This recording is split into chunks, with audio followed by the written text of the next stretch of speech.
भैया इससे पहले कि आपका अंत हो, आप मेरा अंत कर दीजिए। आप मुझे मार दीजिए भैया, आप मुझे मार दीजिए। मूर्ख हो तुम विभीषण। कौन मार सकता है तुम्हारे भाई को? न देवता, न असुर, न राक्षस, न यक्ष, न गंधर्व, न किन्नर, न पशु, न पक्षी, न नाग, न कीट, न भूत, न पिशाच, न विताल। नर।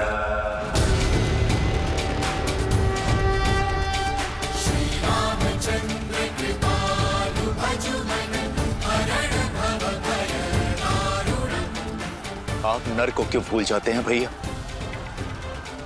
मानव आपके वरदान में सम्मिलित नहीं है।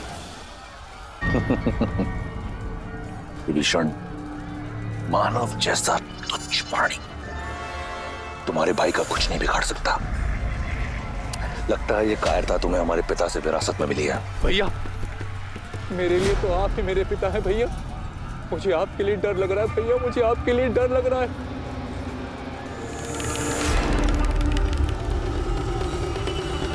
तुम्हें मेरे लिए डरने की आवश्यकता नहीं। कुछ नहीं होगा तुम्हारे भाई को, और तुम्हारे इस डर को काटने का मार्ग ढूंढ लिया है मैंने।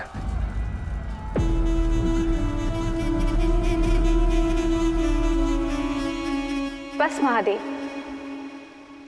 मुझे श्री राम के पास ले चलिए। जैसी देवी की आज्ञा।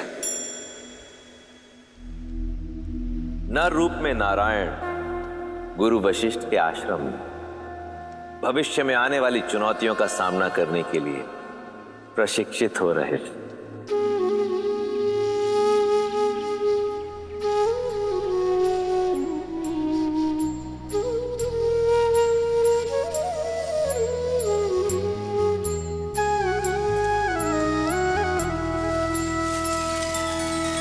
श्री रामचंद्र कृपालु भजु मन हरण भव भय दारुणम। नव कंज लोचन कंज मुख कर कंज पद कंजारुणम।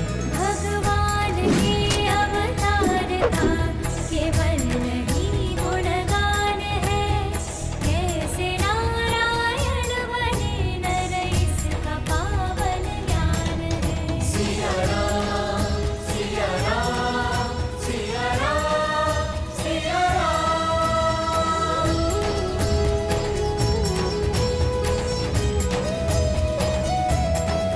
सिया राम, सिया राम, सिया राम, सिया राम।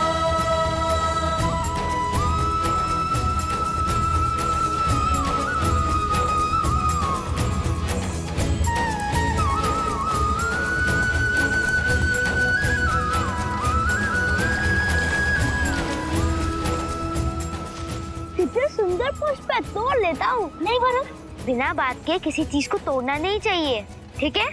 जी भैया। आदर्श और मर्यादा की है ये कथा महापावनम।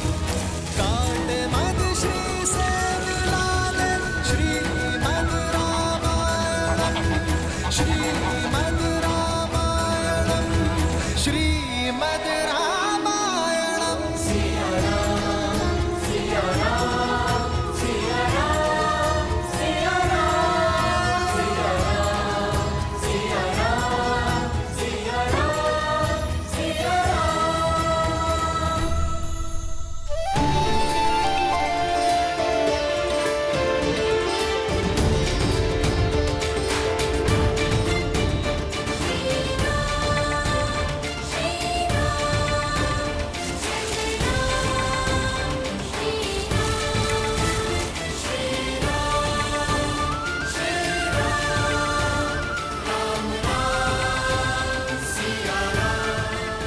ये सभी पौधे देख रहे हो? ये सभी पौधे अश्वगंधा के पौधे हैं, जिन्हें युगों युगों से वैद्य औषधि बनाने में उपयोग करते हुए आए हैं। देखो इन्हें।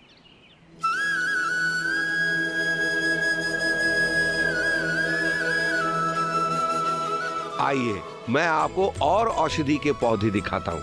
आइए।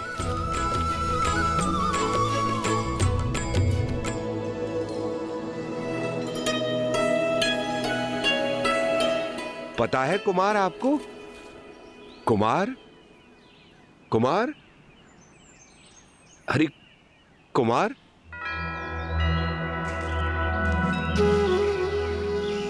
उनमें भी जीवन है आचार्य। यह अपनी मार्ग चली जाए, फिर हम चलते हैं।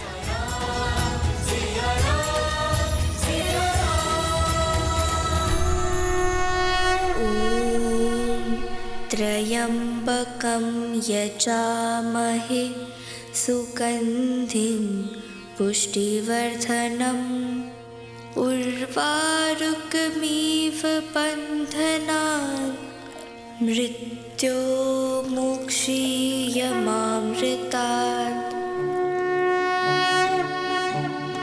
नमः शिवाय नमः शिवाय नमः शिवाय नमः शिवाय नागेन्द्रहाराय त्रिलोचनाय अस्माकरागाय महेश्वराय नित्याय शुद्धाय दिगंबराय तस्मै नकाराय नमः शिवाय।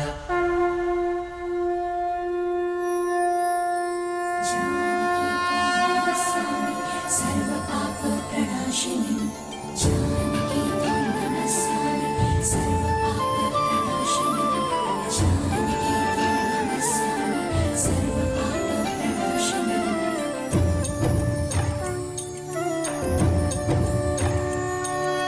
जनक दुलारी राम प्रिय राम काज हित जन्म लिए मृद मुस्कान अधरों पे भरे चल जानकी सृष्टि चले वेद शास्त्र शस्त्रों की ज्ञाता जगदहीन को सीता माता। वेद शास्त्र शस्त्रों की ज्ञाता जगदहीन को सीता माता राम वेद के प्राण। राम सिया राम सिया राम जय जय राम राम सिया राम सिया राम सिया राम सिया राम जय जय राम राम सिया राम सिया राम सिया राम सिया राम जय जय राम राम सिया राम सिया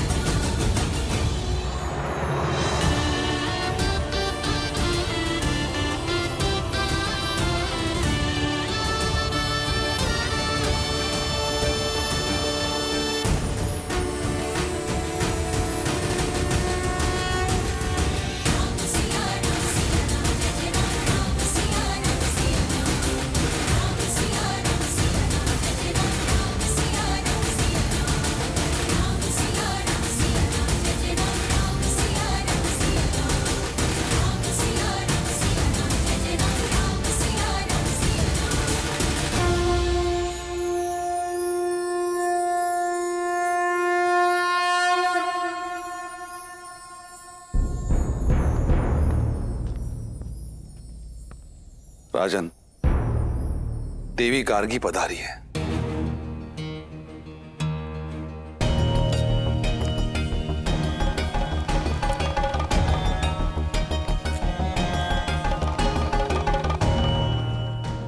देवी गार्गी?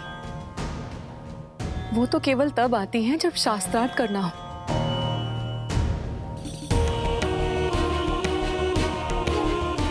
और इस समय मिथिला में ऐसा कोई विद्वान नहीं जो उनके समक्ष खड़ा होने का साहस कर सके। यदि चुनौती ना मिली तो ज्ञान का केंद्र होने का मिथिला की प्रतिष्ठा माटी में मिल जाएगी आर्य।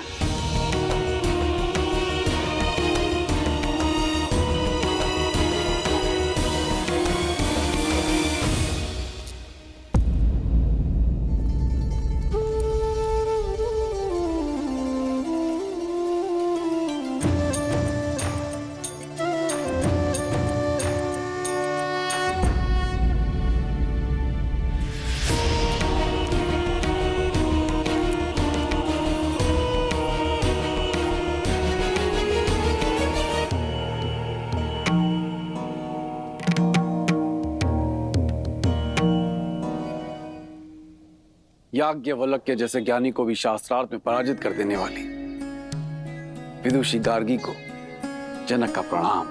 मैं यहाँ प्रणाम पाने नहीं आई हूँ राजऋषि जनक, मैं शास्त्रार्थ करने आई हूँ।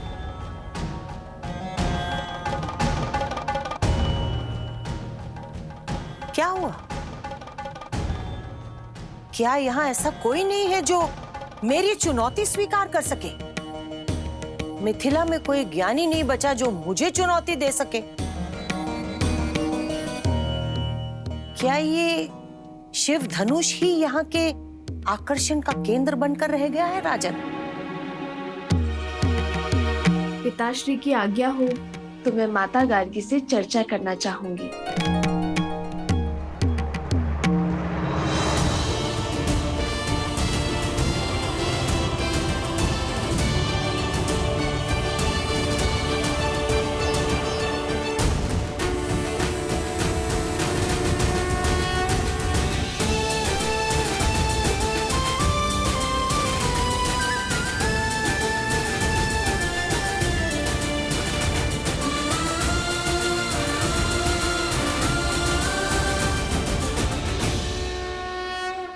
ये वही बालिका है ना जिसने बचपन में खेल खेल में ही शिव धनुष उठा लिया था? शक्तिशाली हो और जनक की पुत्री हो तो ज्ञानी तो होगी। तो शिव धनुष उठाने वाली सीता, क्या तुम मेरी चुनौती का बीड़ा उठा पाओगी? मुझे प्रसन्नता होगी कि पहली बार कोई स्त्री ज्ञाता मेरे साथ शास्त्रार्थ करेगी, क्योंकि अब तक तो केवल पुरुष ही पराजय का स्वाद चखते आ रहे हैं।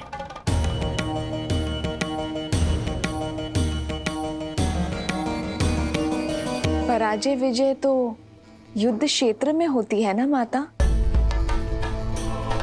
ज्ञान के क्षेत्र में तो विचारों का संगम होता है और आपसे कुछ ज्ञान का अंश ग्रहण कर पाना मेरे लिए सौभाग्य होगा।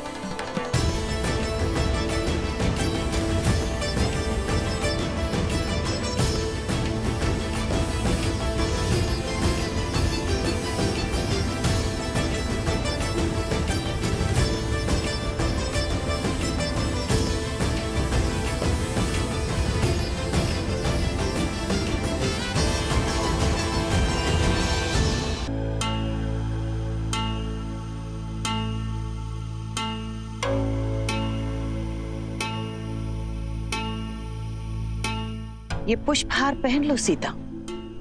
एक ज्ञानी का ये लक्षण होता है कि वो शांत होता है, धीरज धरता है। इस शास्त्रार्थ में जो भी हारने लगेगा उसका धीरज छूटने लगेगा और वो क्रोधित हो जाएगा। क्रोध में शरीर का तापमान बढ़ जाता है और बढ़े हुए तापमान से फूल मुरझाने लग जाते हैं। जिसके भी गले में स्थित ये कमल हार मुरझाने लगेगा वो पराजित माना जाएगा।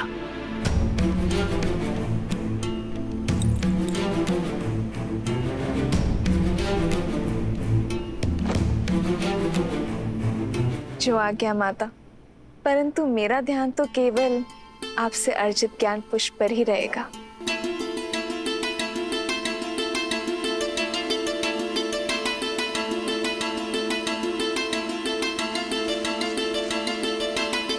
तो प्रारंभ करें सीता? अवश्य।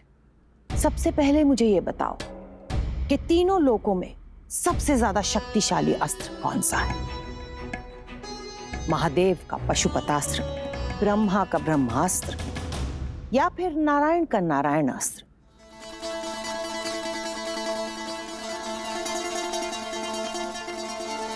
करुणा, करुणास्त्र से बड़ा कोई अस्त्र नहीं है माता। करुणा का अस्त्र, ये कौन सा अस्त्र होता है सीता? हम अस्त्र क्यों बनाते हैं माता? सब पर विजय पाने के लिए ना।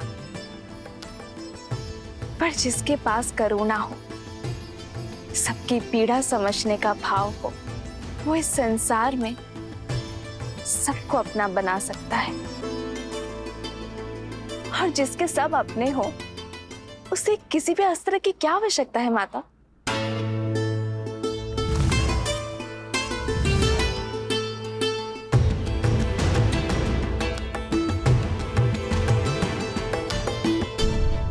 अच्छा, अब मुझे ये बताओ कि सबसे ज्यादा महत्वपूर्ण समय कौन सा होता है और सबसे ज्यादा महत्वपूर्ण व्यक्ति कौन होता है? सबसे महत्वपूर्ण समय है वर्तमान, ये पल, ये घड़ी, क्योंकि जो बीत गया वो लौटेगा नहीं, और जो समय आया ही नहीं उस विषय में क्या कहा जा सकता है। और सबसे महत्वपूर्ण व्यक्ति वो है जिसके साथ हम अभी इस समय हैं, जैसे आपके लिए मैं और मेरे लिए आप, माता गार्गी। अद्भुत।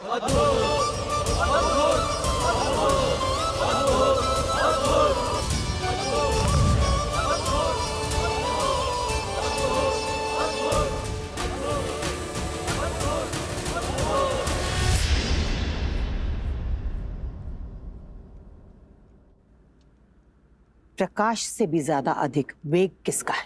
मन का, जो पल भर में तीनों लोगों के पार जा सकता है।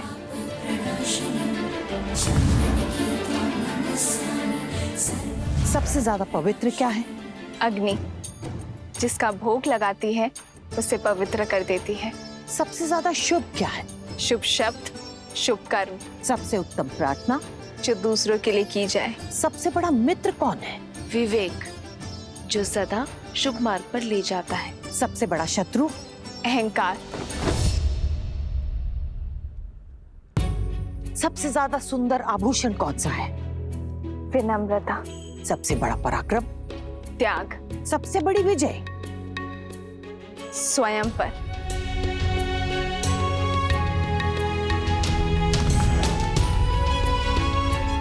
अब एक आखिरी प्रश्न, त्रिदेवों में सबसे बड़ा कौन है? ब्रह्मा, शिव या फिर नारायण?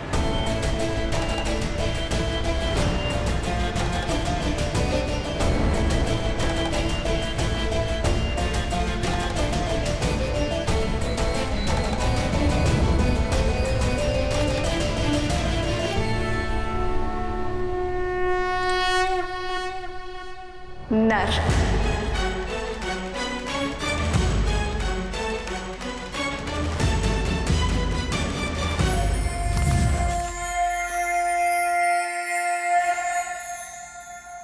नर, ब्रह्मा, शिव, नारायण, इन सब से ऊपर नर कैसे हो गए सीता? जिस नर में करुणा हो वो नर ब्रह्म समान है, क्योंकि करुणा से ही तो हर शुभ वस्तु उत्पन्न होती है ना माता। जिसमें त्याग हो वो शिव जैसा है, और मर्यादा उसे नारायण जैसा संतुलन स्थापित करने की शक्ति देता है। तो जिस नर में ये तीनों गुण हो वो नर त्रिदेव जैसा महान बन सकता है देवी।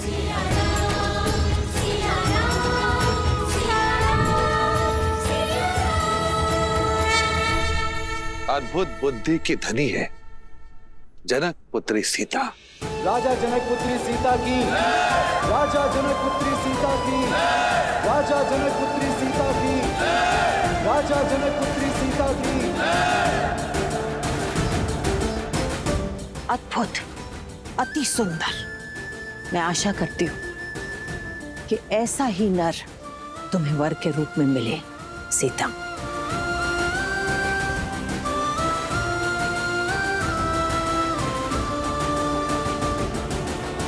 मैं यहाँ शास्त्रार्थ करने के लिए तो आती रही हूँ राजा जनक, पर इस बार शास्त्रों का और जीवन का जो ये नया रूप मुझे सीता ने समझाया है, मैं इससे बहुत प्रभावित हुई हूं।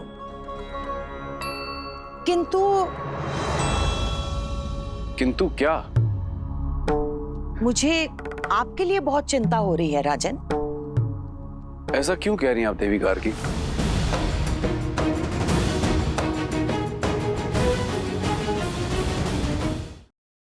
मुझे आपके लिए बहुत चिंता हो रही है राजन।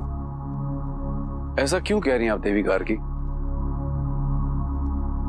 आप अपनी इस विलक्षण और ज्ञानवती पुत्री की तरह ही योग्य वर ढूंढ पाएंगे।